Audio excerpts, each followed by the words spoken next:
ngasi tang nipan thamapon 2024 pungpham masida khun ngakpa singi maikai dagi lepak miyam da karigumba wafam khara thamjari madudi tha tara taruk henjalaklaba lan sida tumpham chafam khangdana tin kang marak sida kuki thengnanaba honaduna lakli ngasi maksu thawai khubak haptuna kuki thengnari kuki singna drone amadi missile sijanaduna maitai da landaraklaba phawbada maitai akhoi masel punsinduna lan sida thawai khubak haptuna kuki thengnanaba hotnariba singbu hena mathau hapagi mahuta election gi vote khombadawna akhoi masel social media da hunaduna leiribasi ngasi haiba numitsidagi topiro maramdi masina khun ngakliba akhoi da aduki mati punging wakhal sothali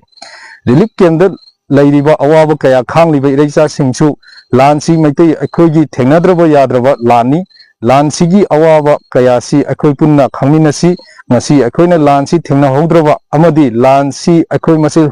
hunari ngaida ngamhaudraba maitai hairiba furup asi mutkiba yai wasu wana ipa ipugi ikhengtana yatuna thambiramliba akhoi ima lebak manipur kanbada punna mayok yaminasi khunngakpa singna ngasi haiba numitsidagi lebak miyamda point mari khak tawbinaba haina ningsingjari madudi ahamba point da social media da individual oigera political party oigera nupi oigera nupa oigera CSO sing oigera akhoi masel marakta hunabagi post amata thagatpa yaroi combing operation tawduna khulngakpa singdagi makhal amatagi khulai lokotpa yaroi ruling amadi opposition na lan sidagi isa gi political mileage lawnaba honariba sing pumpham masidagi tokpiro masida congress BJP NPP good governance party sing akhoi da khenaba amata leite maitai hairiba furup si leitrabadi political party su leiroi masida ahei sing saduna social media da TV da lepak ningba sabagi thabak sing masidagi tokpiro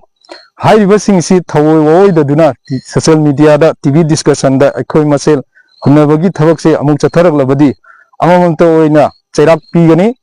ngasi piriba message na aroiba message ni makha taba message haibu khut thaba natana upai laiti akhoi dasu